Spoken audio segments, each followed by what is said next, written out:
exciting moment for all of us, for Akshat. He's very happy to see all of you.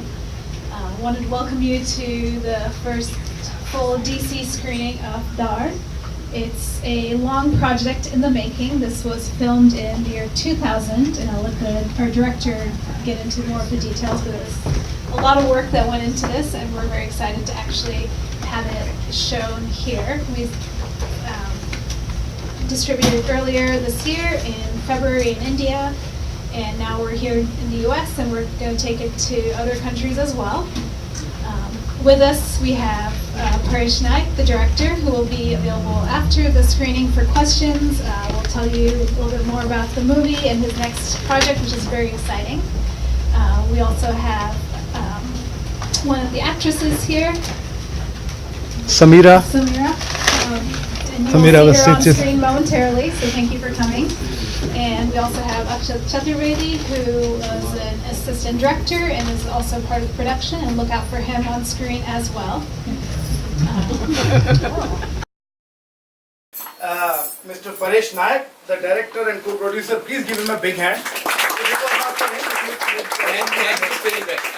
I know most of you don't understand the language. Even the Gujaratis here don't understand. We are not Gujarati.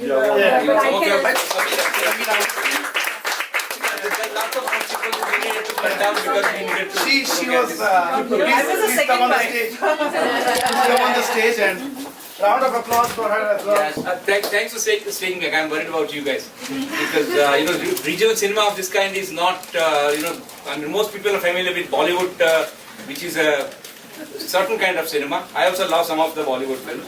That's not the issue. But see, the idea behind making this kind of a film was to bring in literature and cinema closer. This was based on a short story, a Gujarati literary story, written by somebody who knew the land. And as some of you might know, those who are familiar with English literature, there are a few writers for whom the landscape is a character.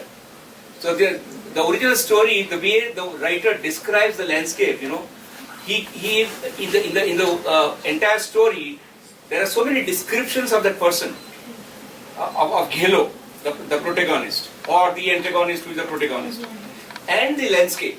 So he uses that symbol of that, the so-called impotent person and the impotency of the land. So that is and I have been familiar with Kachchh. I have done a lot of work in Kachchh with a few NGOs over a period of years.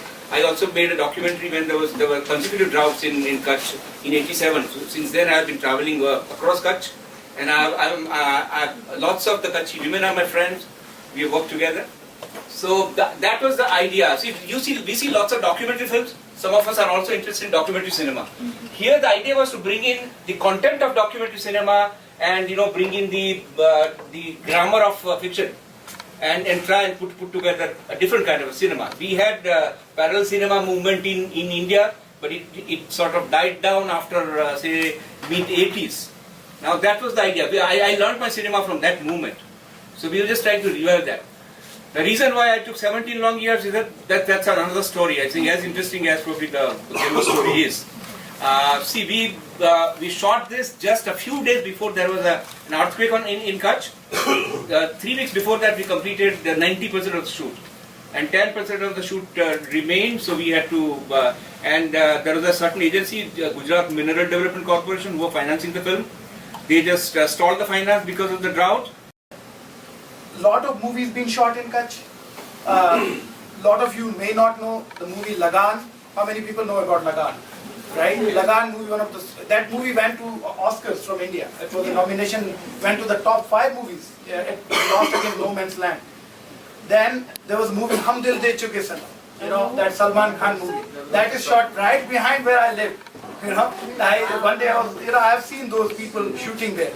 All these people use these beautiful lands of Kachchh and its topography, costume in the most cherry-picking way, without giving the context, without telling the human side of the struggle.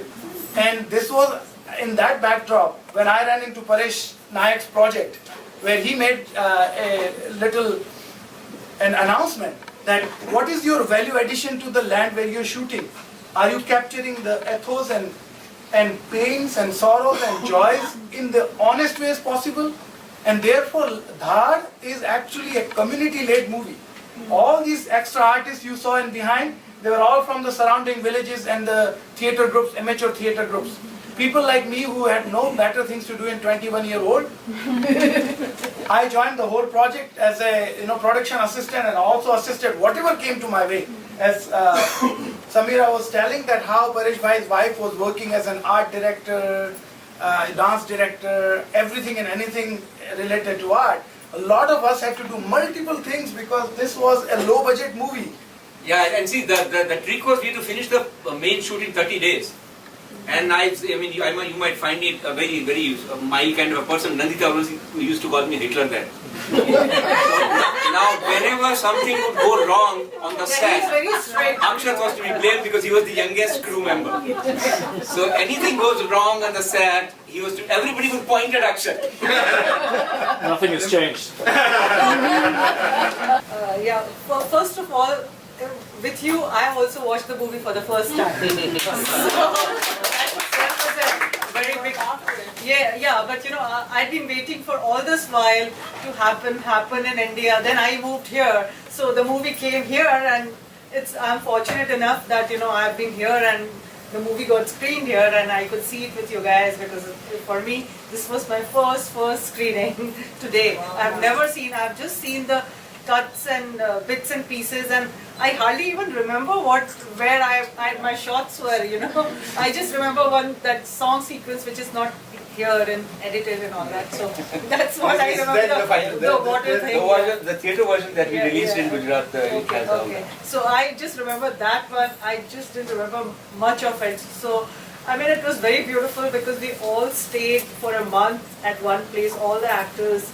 In beautiful place in Sangi, Cement guest house. But it was like completely cut off from everywhere. Even it was far away from Bhuj. So we were in the remote area, and I think in the evening we used to just not shoot. After sunlight goes off, we used to just pack up, and we had such a wonderful time away from families. Just we all living next to each other's room. Raghuveer Yadav's room was next to mine. And he's such a good singer, so he used to sing every night, and we used to go for, all of us used to knock early in the morning, so we used to go for walks and things like that. So we had such wonderful time, even, and all five of us, all the five, Sandeep, KK, Nandita, me, Sujata, and Raghuveer. 6 ho gaye, na? 6 ho gaye. Yeah. So we all, just enjoyed ourselves together.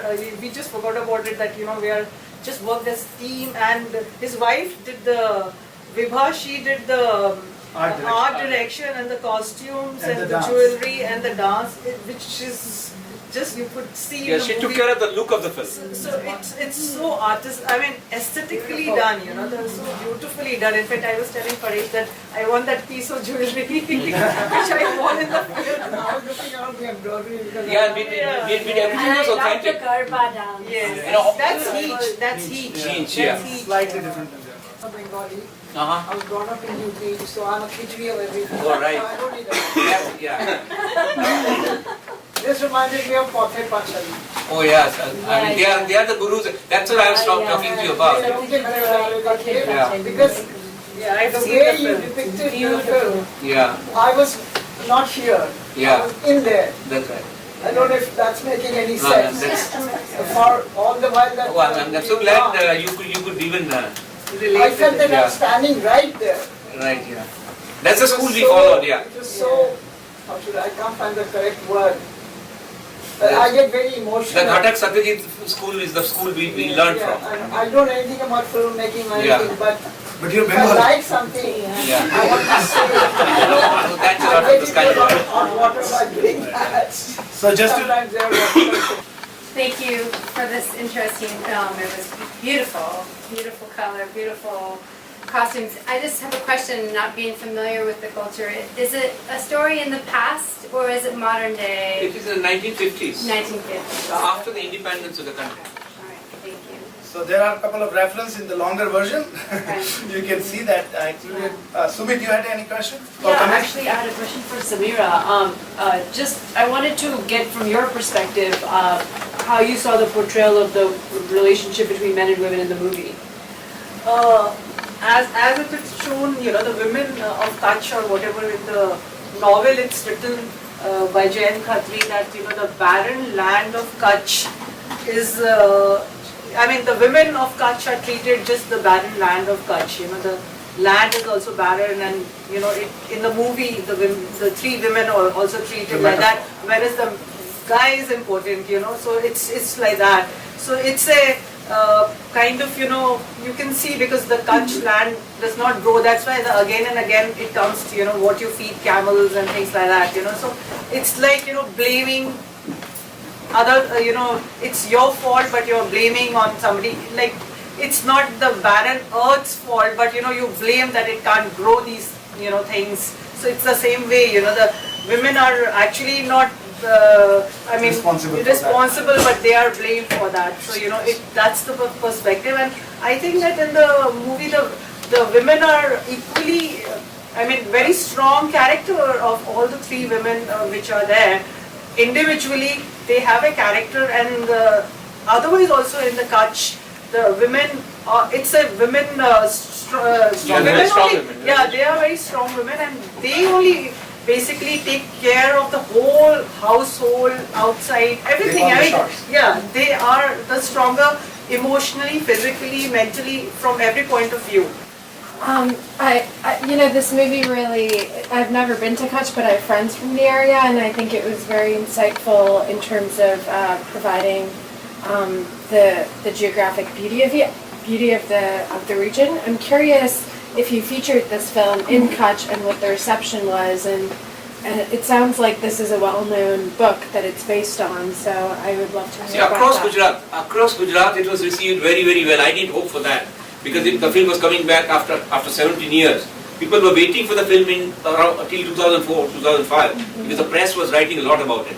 But after that, the press started writing more about Nandita and the politicians than about the film. And then finally, when I got the film released last year, this year in February, the most number of attendance was from Kachchh. So lots of people watched it from Kachchh, and fortunately, the younger generation, because they study Jain Khatri as a writer in the colleges or the humanity schools. So lots of them came into the theatres, and they came back to me. They wrote to me. So this is being received very well in Gujarat. This is the work. Yeah, I was curious to know how you interpret the ending. Yeah. Which way do you think it? I would go. I wanted to go this keeping this ambiguity about it. See, this brings in a very interesting. I'm glad you're picking about this. This also, the entire film can be seen somewhere as the horizontal social discourse that we have been conducting over all the decades, the left and the right. Whether the left moves rightwards or the right moves leftwards.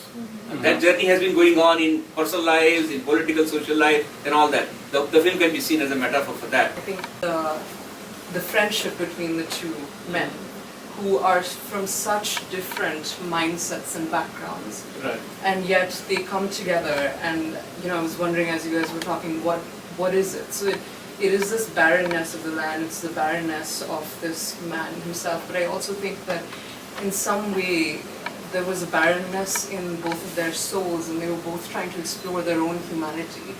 And this one man was trying to explore his humanity by trying to be a father. He wanted so desperately to be a father. The other man was trying to find it in an intellectual pursuit. So I think that was very interesting, these two people coming together, and that they stuck together to the very end was, to me, it was very fascinating. Yeah, I'm glad the way you picked up this whole thing about, he asked about the doctor at the end. Exactly. So that alienness from the roots and from the land. Yeah. Around us there are always those two friends coming from diverse background, but one tries to control another. So you can always see, you can relate to these characters in like 2018. So that's the beauty of the author and also the director. Because Dr. Khatri was a modernist writer. And I personally am also a fan of lots of modernists, including Milan Kundera. Modernism has been misunderstood, and the way we talk about the postmodernism as if it was a reaction to modernism. I think the modernist writers had the guts to, as you say, to accept the fact that we have the two friends are feeling the barren. They're sharing the barrenness. So somewhere I think that's what happens when they two meet together. They sort of can identify their own barrenness. They might be shouting and screaming, but actually that's what they're doing. And before we close this night, I want Jonathan, if you want to say something, because you've been a movie critic for organizing so many movie screening here. What do you think about this movie, and we want to hear what your thought is. I like the way that you leave so much to the interpretation of one of the things that I don't like in film is when the filmmaker feels that they have to explain or give a justification for everything. I don't want you to tell me everything. I want to come to the conclusions myself. I still have questions about some of the symbolism in the movie, especially if we're talking about this barrenness, and so the women represent one part of the barrenness, and the male protagonist represents one part of the barrenness. Those are very interesting aspects for me, and so I can dwell on that and think of what that might mean. I can do research, I can do whatever, but it's up to me. Right. And that's the thing I really don't like when I think that some modern filmmakers, sometimes they're lazy or they insult our intelligence. And I don't want everything to be tied up in a bow with a happy ending or something cliche. I want you to allow me to come to my own conclusions. No, I'm glad you pick up on that. See, that's where it is about this writer called Jayant Khatri, who has been deemed as a leftist writer. But if you read his stories closely, he was the person. He wrote this story in 60s about the 1950s of Kachchh. But somewhere he foresaw the fall of the left government in West Bengal. He foresaw the fall of Russia. He foresaw the fall of the left. The way it was heading towards a Naxalite kind of an extremism. So probably that's what is indicated. No, that is very well summarized. I think we should be closing this on a very happy note, and I would say next time I will organize a screening where you can see, now I can edit, I've got approval. So all the scenes where I'm only there for 5 seconds, all the expressions, you'll see my expression. Whatever happens in the movie, you'll see my face. Thank you very much for you all to come out, and thanks a lot for celebrating the screening of Dhaad movie. Thank you for it. Thank you, Sameera, and my wife. Thanks a lot, Bloomberg, Jonathan, John. Thank you so much.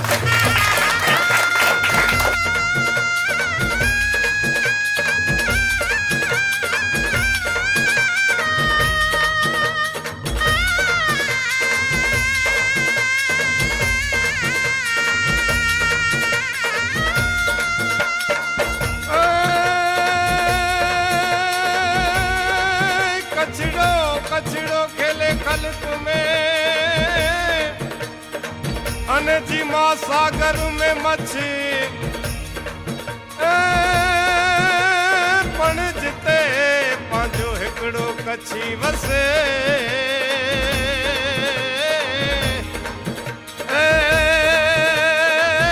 भला उते ढियाणी कच्छी